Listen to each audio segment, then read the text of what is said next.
भारत के अधिकतर राजाओं ने मुगलों की अधीनता स्वीकार कर लिया था। जब हिंदू धर्म खतरे में था, उस समय दक्षिण भारत में एक चिंगारी ने जन्म लिया, छत्रपति शिवाजी महाराज, जिसने मराठा साम्राज्य की नींव रखी। दोस्तों, आप देख रहे हैं मिस्टीरियस फैक्ट। अगर आपको वीडियो अच्छा लगे तो चैनल को सब्सक्राइब कर ले। आइए जानते हैं मराठा साम्राज्य के बारे में। मराठा साम्राज्य 1645 में शिवाजी के नेतृत्व में बीजापुर के सल्तनत के शासन के विरोध में खड़ा हुआ और नए साम्राज्य की स्थापना की। शिवाजी ने इसे हिंदवी स्वराज शब्द का नाम दिया। 6 जून 1674 को शिवाजी को मराठा राज्य का सुशासक घोषित किया गया था। इस कार्यक्रम में शिवाजी को छत्रपति की उपाधि से सम्मानित किया गया। शिवाजी चाहते थे उनका देश हिंदुओं द्वारा शासित हो।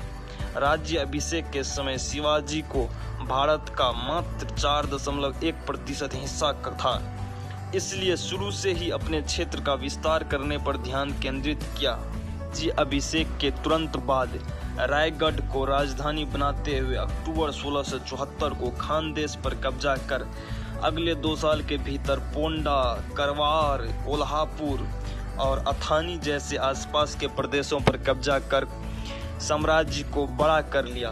1677 में शिवाजी ने गोलकुंडा के शासक के साथ एक संधि में प्रवेश किया, जो मुगलों के एकजुट विरोध करने के लिए शिवाजी के शर्तों पर सहमत हुए।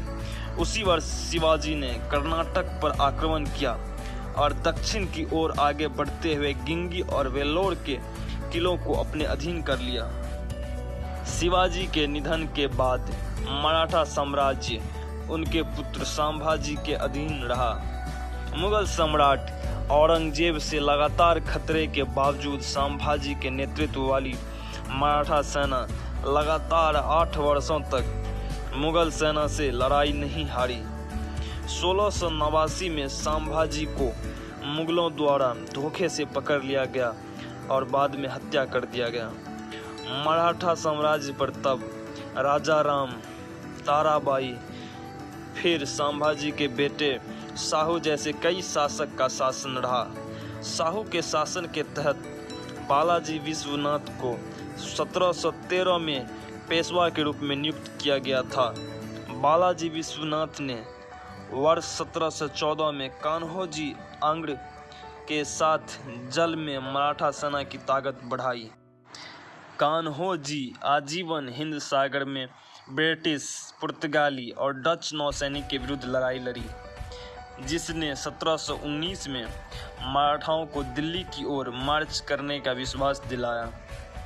पहले से कमजोर मुगल साम्राज्य को मराठाओं से डर लगने लगा। अप्रैल 1719 में बालाजी विश्वनाथ के निधन के बाद बाजीराव प्रथम को साम्राज्य के नए पेशवा के रूप में नियुक्त किया गया। बाजीराव मराठा साम्राज्य के एक प्रमुख पेशवा बन गए, क्योंकि उन्होंने 1720 से 1740 तक मराठा साम्राज्य को आधे भारतवर्ष में फैला दिया था। बाजीराव के बारे में कहा जाता है कि उन्होंने 40 से अधिक लड़ाइयों का नेतृत्व किया और सभी को जीता।